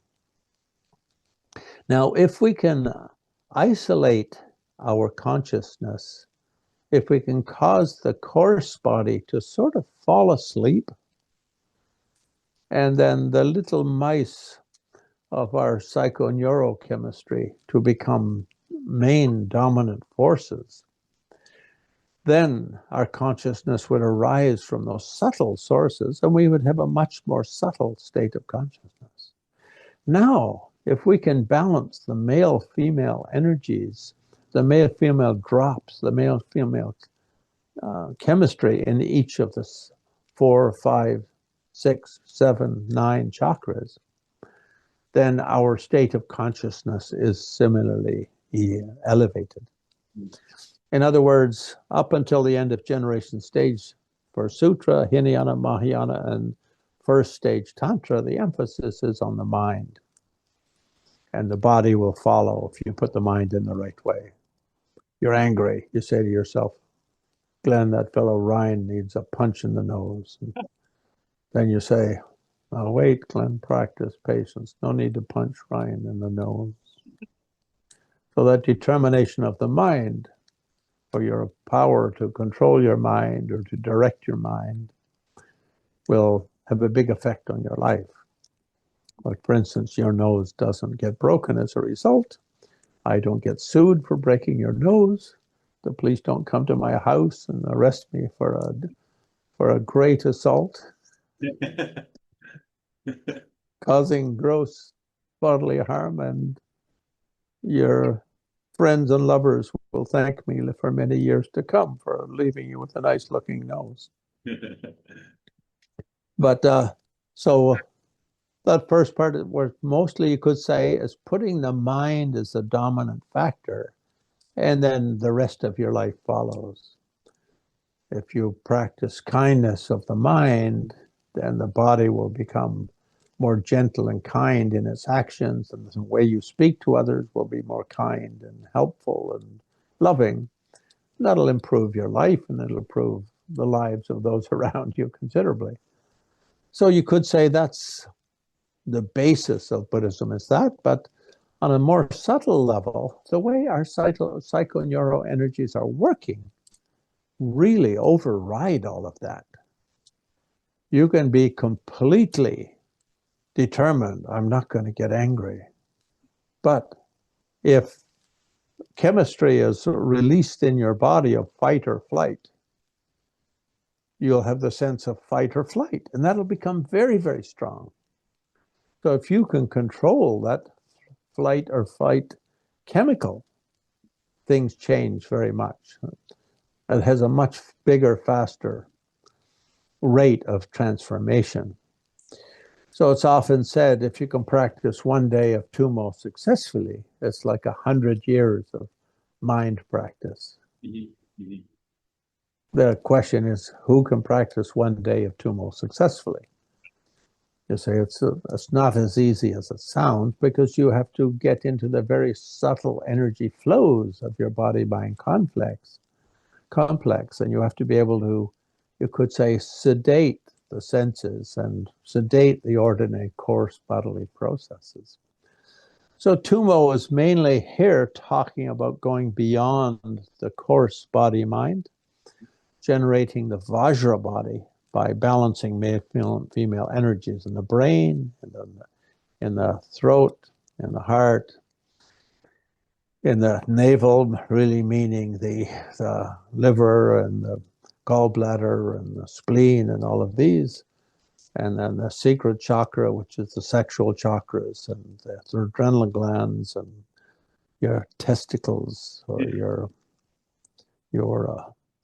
female sexual generators if you're a woman, and balance the male-female, and then the 5 main chakras. It's often put like this: those 5 main chakras manifest as the 5 Buddhas in sexual union with the 5 Dakinis. And rather than the 5 chakras giving rise to the 5 kleshas, or crazy darknesses of anger, attachment, sloth, and greed, and negative competitivism, it gives rise to the 5 yishe, the 5 jnanas, or the 5 wisdom factors. So Tummo is really talking about how to do that. I presently got a friend, one of my students, who was just convicted and under America's federal laws, and could end up spending the next 5 or 10 years in prison. You know, she's a wonderful person, and is something of a meditation teacher for many kind of years. And She phones me once a week for tips on what to do, and I've advised that she teaches meditation, and she's got half the prison like meditating now. But basically, and I said might mainly teach Tummo, because controlling the inner chemistry is much easier if you have a strong character, strength of character. It's much easier than taming the mind. You can say, be patient, be patient, be patient, be patient. Then someone slaps you and it's like, what? Pain. I was once at my house in Darmstadt, and the Ayong Tuku, one of the greatest Drikung Kagyu lamas who came into exile. He was a friend of mine, came to my house and was visiting. There was someone in the house visiting me at the same time when he came in, and he sort of teased him. He says, oh yeah, your studies are going very well, but I don't think your practice is very well. And the guy says, how do you have any idea about my practice? He said, well, if I pick up this chair and hit you on the head with it, I think you'd get angry. And it's a point well taken. I said, Rinpoche, no, be polite. If I pick that up chair and hit you on the head with it, you might also get ready. Is, oh, Glenn, calm down. Please don't hit me on the head with this chair. I'm just saying. But it's a point well made. You see, when we use the mind to tame the mind, it's not as easy as we think. Sure. Yeah. It's like they say, most men think with their penises.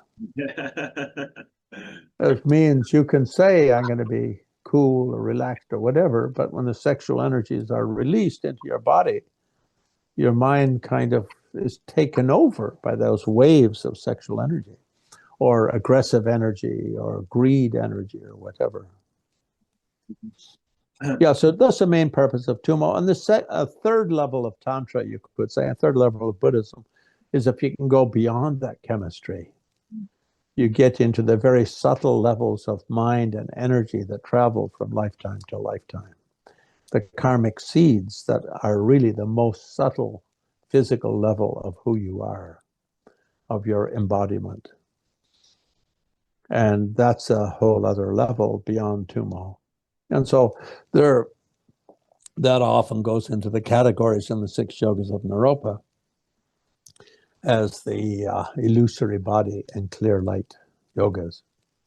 Illusory body there isn't really referring to how this body or physicality is generally illusory. I mean, at a first level it does, but on a deeper level it's referring to the karmic energies that collect on the clear light mind and are held there because of a kind of a process of self-identification. Makes sense, yeah. You mentioned like the chakras and the channels. Are these supposed to have direct physical correspondence? Oh, sure. The forehead chakra is the center of the brain. Okay. That's right. That's largely the amygdala and hippocampus. Okay.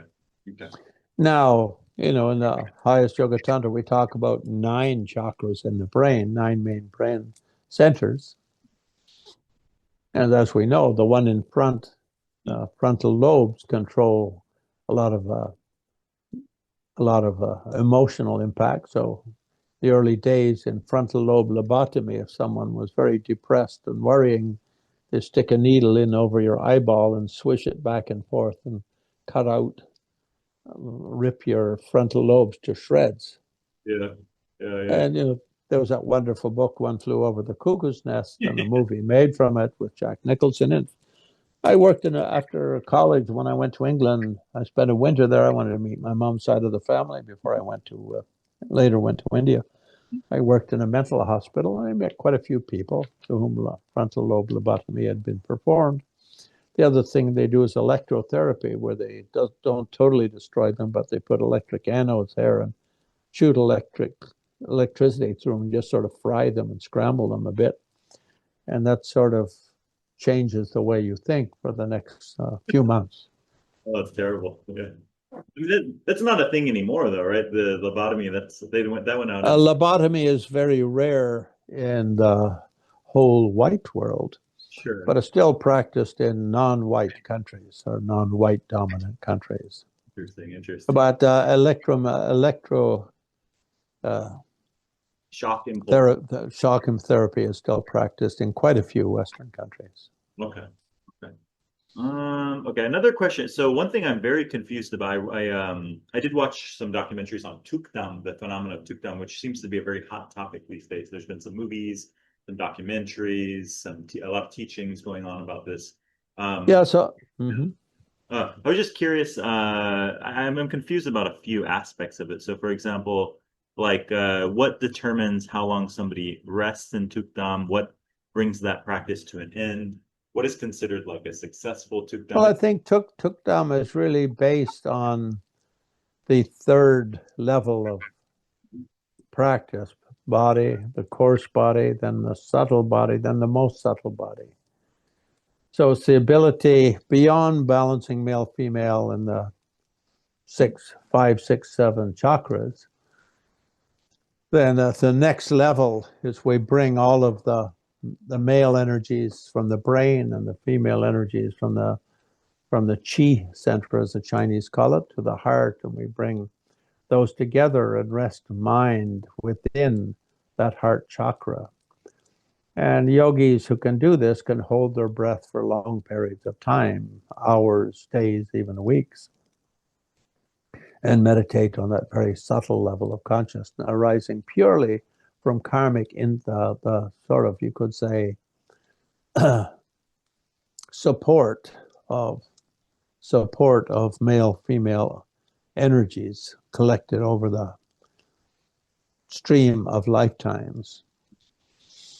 Now, the idea is when we die, then when we do our daily practice, even on the simple sadhana level, first the earth energies dissolve, the world dissolves into light into our body. Then the water energies dissolve and the body dissolves into the silva of the heart. And then the fire energies dissolve, air energies dissolve. And we imagine dying like that. And then when we're dying, then the white drop from the male energies, moon drop, moves down the heart, and we have a flash of very subtle white radiance. The red drop, the female drop, moves up from the navel chakra to the heart, and the red radiance. The two collapse together, and there's kind of a sense of no self and a black radiance.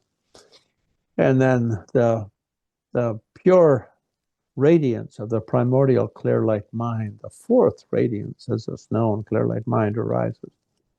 And we try to sit in that. We do that on Tummo practice. We do that at the time of going to sleep. When we do that when making love and having orgasm. At the time of orgasm, by holding the orgasmic drops together, not letting them release, and bringing them back up the central channel. So at the time of death like that, when we're actually dying, then we can apply that same death meditation that we did 4 times a day in either generation stage or mandala practice, or in Tummo practice, or in clear light illusory body practice. And when the white and red drops are brought to the heart, we just hold them there and freeze them there and don't allow them to move. And sometimes some yogis will hold them for a day or 2 days or a week. Others will hold them for a few weeks. Others will hold for longer. Even one of the Panchen Lamas did for 6 months. When they're released, is more to do with satisfying the needs of living beings. In other words, in most cases, disciples, students. It gives them all a chance to visit, say goodbye. And also the right time for entering to take reincarnation. And so, for instance, one of my lamas died in a hospital in New Zealand. And for 18 days, he sat in Tukdam.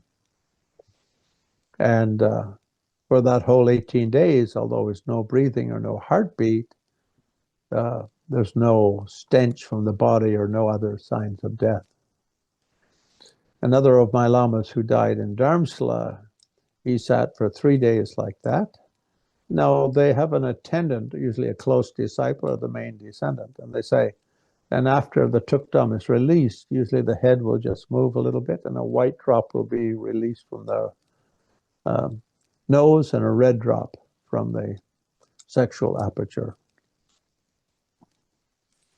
And when I was in Nepal this spring, I met a Nyingma Lama friend, the son of one of my Nyingma Lamas. And his father was a very great Nyingma practitioner, and his mom also very, very great practitioner. And I hadn't seen him for maybe 10 or 12 years or 15 years. And I was walking around the stoop and he comes up and pulls my hair from behind. And I was very amazed to kind of see him because I knew him very well at age 3 and 4 and 5 and like that, all these years. And his mom, I'd supported her a lot for the last probably 20 years of her life, generated some sort of support for her, I should say.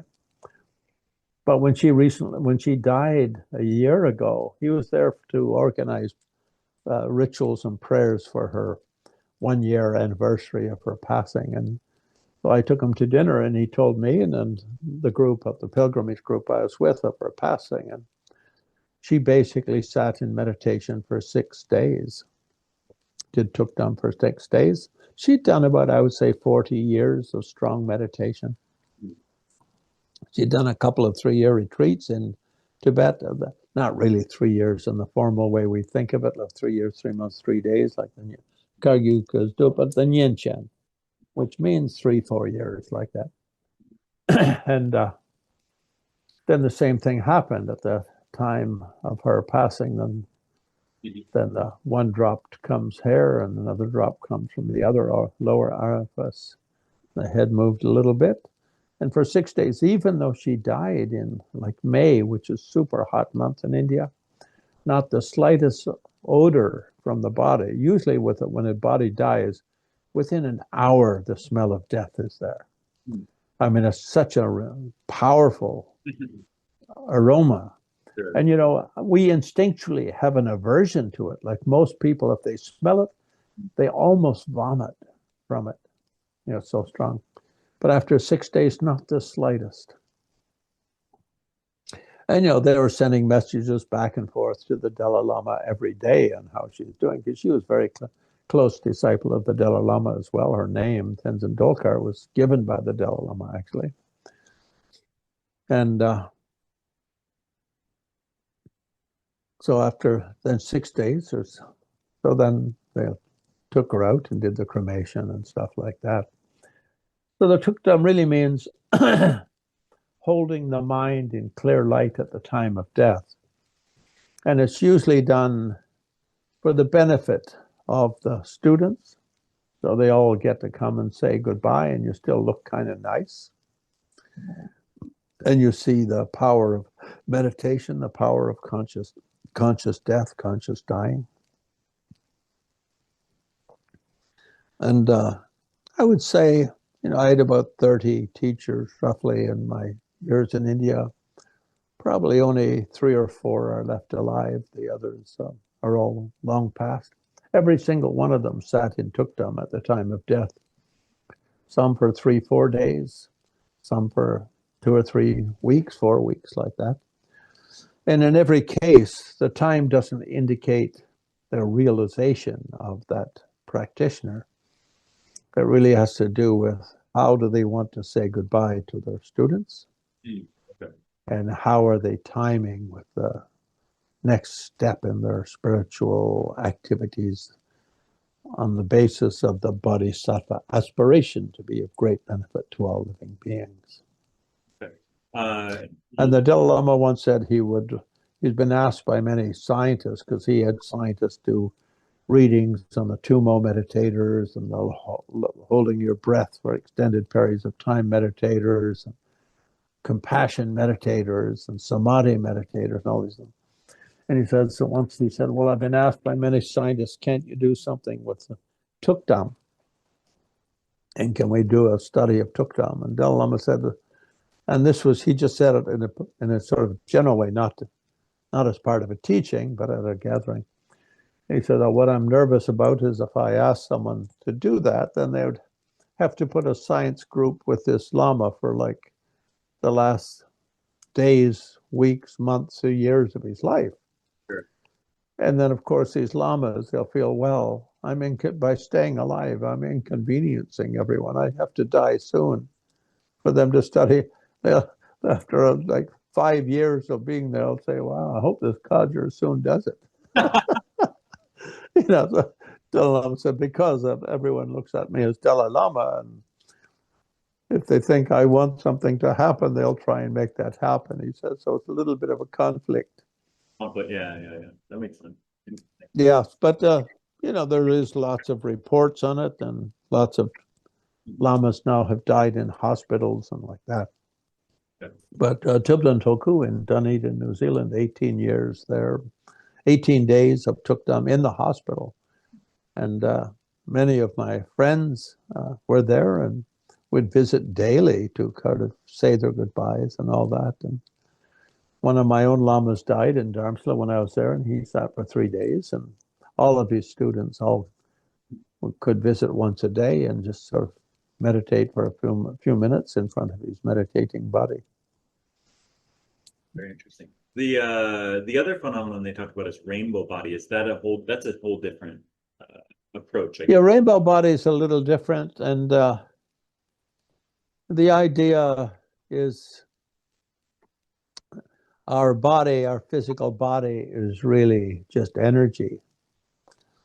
And if we achieve a certain level of practice or training, then we can connect to the beyond ordinary substantiality of the body. So then at the time of death, the body just kind of shrinks and shrivels. And it's said in the text, just the nails and the hair fall and the rest of the body just dissolves into light and disappears. And this is discussed in all the different tantras. There's no particular school has any edge on it, let's say. It's in Chakrasambhara Tantra discusses on it, Vajrayana Tantras, and Hevajra Tantras. Kalachakra puts a lot of emphasis on it. So it's discussed in all the tantras. And perhaps by the time you're 98 years old, you'll be able to pass away and manifest rainbow body. So looking at the top of your head, I'm not sure how much hair you'll leave on your pillow. I'm already halfway there. There we go. It dissolved the top, so just this. Okay.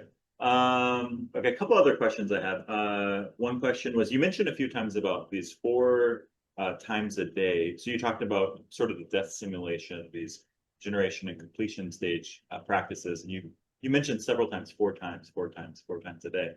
Can you elaborate, like, yeah, 4 times a day, and to see any sort of progress? Are you supposed to do intensive practices every day, or how should one approach these? I think in ancient India, if you did retreat, you do Tunshi Nalchar, 4-session yoga. So you get up at, say, 5 o'clock or something like that, and your first session would be 6 to 8, and then you'd have some breakfast, and then 10 to 12, 10 to 12:30 or 1, you do a practice, and then you'd have some lunch, and then 2 to 5, you do a practice, 3 hours. So when I did retreats in Dharamsala, normally I would do 4 3-hour or 3.5-hour sessions in retreat. That was very common for most practitioners. Now, the first Dalai Lama writes in one of his practices, do in 4 sessions a day or do without any break. Okay. So that really means you only have 1 small meal a day and some liquid, and you do that as part of the practice. You don't even get off your meditation cushion. Now, in the West, a lot of people just do once a day, which is 1 time better than not doing it at all. Other people do morning and evening, so that's twice as good. Sometimes some people do a little bit long in the morning and evening, say 1.5 hours. mid-morning and mid-afternoon, they'll do maybe 15 or 20 minutes. And they may not do it in an official way. They may just go sit in their car. If you're at work in the office, go to the bathroom and sit on the lion's throne at the toilet. You can double task, empty your bowels while meditating. Right. Yeah. For people who have the time, what do you really recommend? Do you recommend them to do longer intensive practices or shorter, you know? I think the best for most Western people is to have an ordinary job, live an ordinary life, and integrate your practice into your life. Okay. One of my students in Korea, for instance, he gets up at 4 and he does 2 hours practice before going to work. And then he works all day and he comes home in the evening and then he does 2 hours of practice in the evening.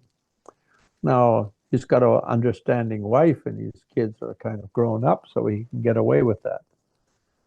Now, we have the example of King Suchandra of the Kalachakra Tantra, who went to Buddha and he said, I've got 500 wives and a kingdom to run, so the only time I have to meditate is when I'm making love. So would you teach me how to only meditate when I'm making love? I have no other time. Right. And Buddha said, sure.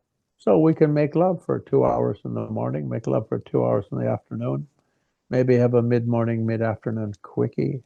And it's not like the Kalachakra is the only one which mentions that. Now, of course, in the West, it sounds weird to us because in the Judeo-Christian tradition, sex is kind of like a negative thing. Adam and Eve, the snakes, the fig leaves, the apple were not, and God didn't like it, so they're kicked out of Eden and all of that sort of stuff. And similarly in the Buddhist tradition, because the monasticism sort of took over Buddhism, and then being like a monk sort of became the way to be a good Buddhist in the teachings of monks, which is, I don't think, how things were intended to be at all. In the early days, actually, there was no such thing as monk and non-monk. It was Kimba and Kimme, so like someone who has a family and someone who is free. It doesn't have a family. Kimba literally means householder and non-householder. Really means family. So you've got a lot to do in your ordinary life. And the one who has no family, and you can just go around doing as best you can. And if you have nothing to eat, then don't bother about it. But you got kids, you've got to feed them. Even wives like to be fed.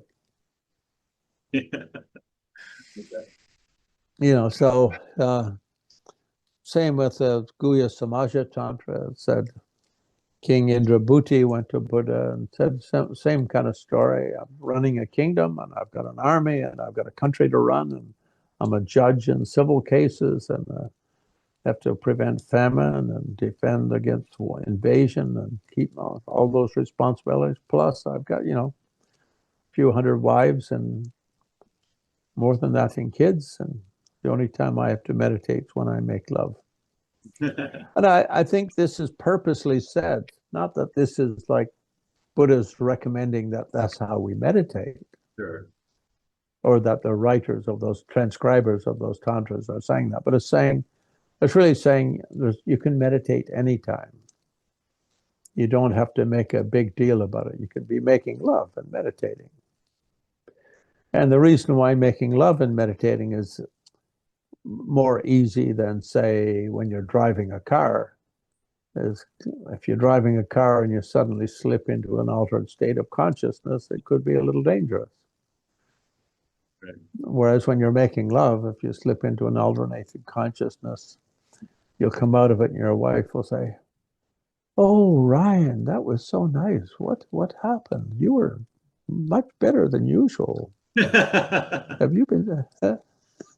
Yeah, more the safer time, huh? The biggest danger, she would say, "Have you been practicing with some other woman?" She'll look at you suspiciously. But I think the reason why those stories are told is to emphasize to people meditation on on a cushion. It's nice to do when you can do it, but not everyone can do it all the time. Sure, sure. So Dalai Lama often says, when you're walking, when you're driving, when you're stopped at a red light in a car, whatever you're doing, there's always a way to bring mindfulness and contemplation into your life. Yeah, that's been great.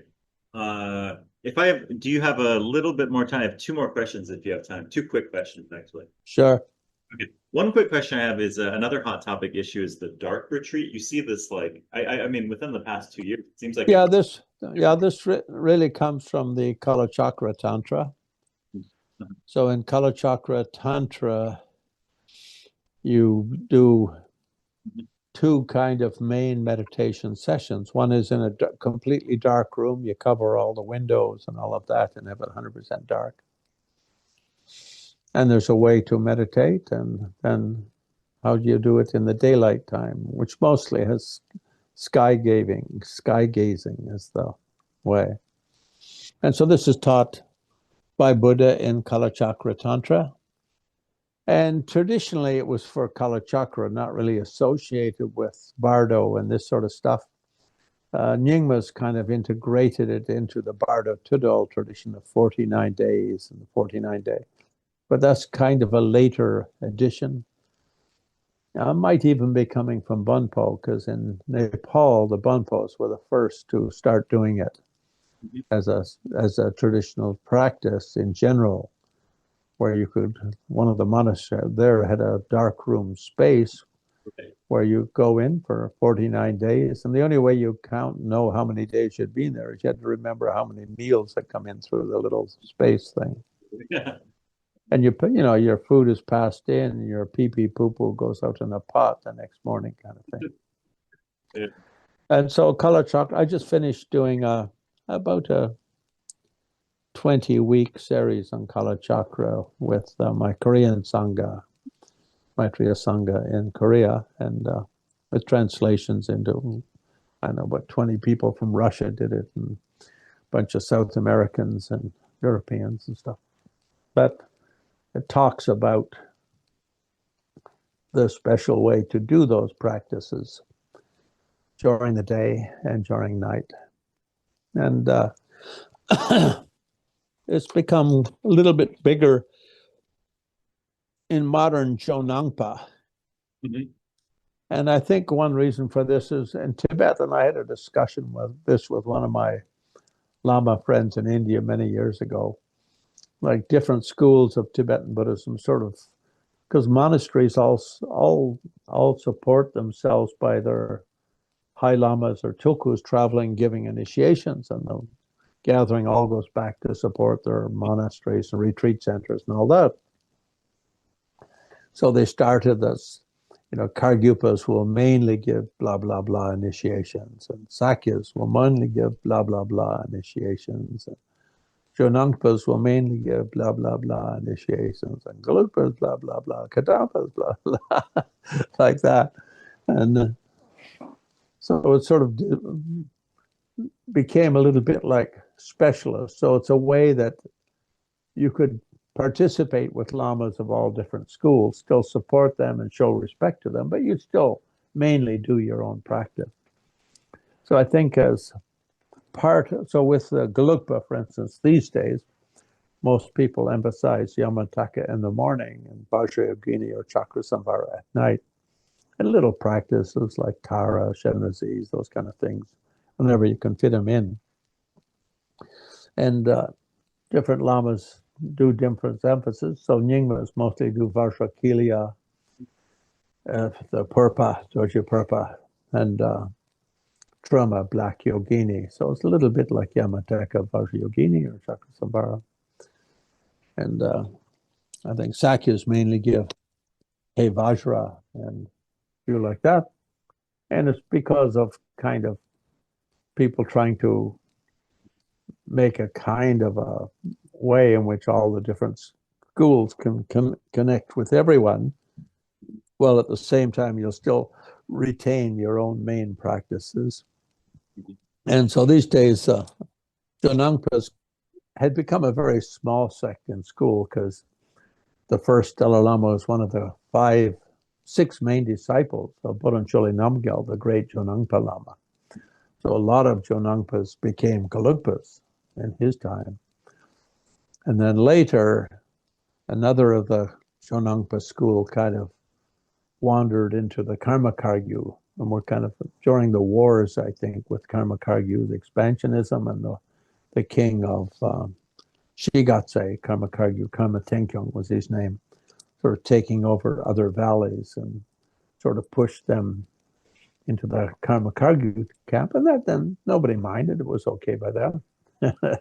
So it sort of went that way until the, and the place where sort of independent Jonangpas, you could say, or purist Jonangpas survived was mostly in Amdo and parts of Kham, because very remote places. And not many of them came into exile in India, not because they're on the border of China. So getting all the way across Tibet and down into Nepal was, not many of them made it. So they didn't become very big in India, but they maintained practices secretly in Tibet. And then in 1990, of course, a lot of them went to prison, and then they did their practices in prison. If they survived when they came out 23 years later, then they continued. And so a lot of the Jonangpas who are quite successful speak very good Chinese because they were in Chinese prisons for 23 years, or they grew up in Amdo and Kham, where the only education was in Chinese at first. And Chinese became the first language, and Tibetan your mother tongue, you could say. But you went to school, you went to a Chinese school. And so as a result, they become kind of big in China. And then, because a lot of Vietnamese people are quite close to Chinese culturally, they go down teach there. And there's a small center set up in New York and also in Atlanta in the States. And I think Australia, there's another sort of movement there. And they mostly emphasize the Kala Chakra. Although in ancient times, Jonangpas had all kinds, they had everything. They were a kind of unified school, you could say, as opposed to a direct from India school, a little bit like the Gelugpa. They collected all the lineages from all the different Tibetan schools. And when Gelugpa formed, Buddhism in India was pretty well finished. There was really very, very little of it because of the Muslim invasions. DG Snod. Yeah, now it does seem sort of like the Kala Chakra school. It's what they emphasize. It seems to be what they teach, what they do their retreats on. At least what I see. Yeah. I mean, that's what they had. The same as Sakya mostly emphasized Hey Vajra and Narokuchitma, Naropas, Vajrayogini, and so on. Okay, yeah, makes sense. Yeah, it's interesting that the dark retreat's such a big thing in like pop culture right now with the sports stars and all these famous people are propping it up or what have you. Yeah, everyone wants to do something special. Sure. Yeah, right. That's true. I heard there's some dark retreat. I think the Bonpos have some dark retreat centers in Europe. Yeah, like sure, because Tenzin Nyangdak and some of the other great Bonpo Lamas of the East sort of set up some dark retreats there. So one more question, and I should go. Okay, definitely. Okay, last question is maybe can you talk a little bit about Mongolia? Maybe a quick thing about what you would recommend for people interested for traveling to Mongolia. Like maybe a couple of things they could check out on like a week trip. And perhaps related to Buddhism or related to their tradition. Yeah, I used to take a pilgrimage to Tibet every year and another one to Mongolia every year. Mongolia is such an amazing country. One of my students from Korea, the one who translates for me, and one of my main students for the last 20 years, he leads a retreat in Mongolia every summer for about 2 weeks. They go for a week out to the Turelj Valley and do meditation practice there, and then they'll visit other places around the country. I mean, I love Har Haram, the old capital, simply because the monastery of Erdenzhou is the first Gelugpa monastery in Mongolia, in independent Mongolia. The one in Hohat in Inner Mongolia is older by about 5 years, but the one in Erdenzu was very old. And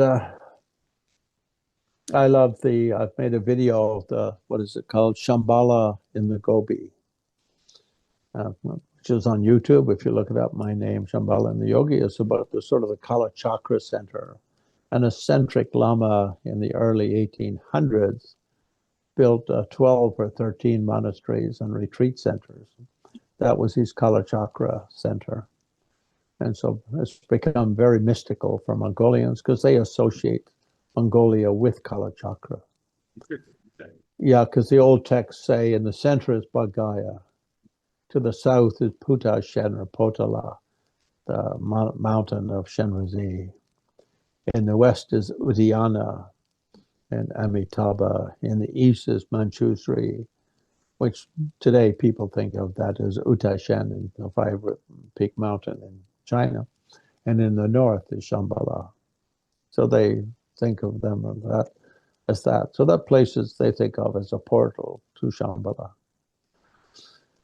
I mean, I have lots of friends there. If anyone's going by themselves, who, you can get someone to just take you around and translate a little bit for you and stuff like that. I like Ulaanbaatar a lot because I've got a lot of Lama friends there. And when I go to Mongolia, many of the Lamas studied in India, so speak some Tibetan, so I speak to them in Tibetan. Otherwise, I work through translator friends. I probably have about 30 or 40 students in Mongolia, something like that. Okay. Maybe when I decide to head there, I'll have to contact you and feel free. Sure. Yeah. Well, thank you very much, and we'll finish there.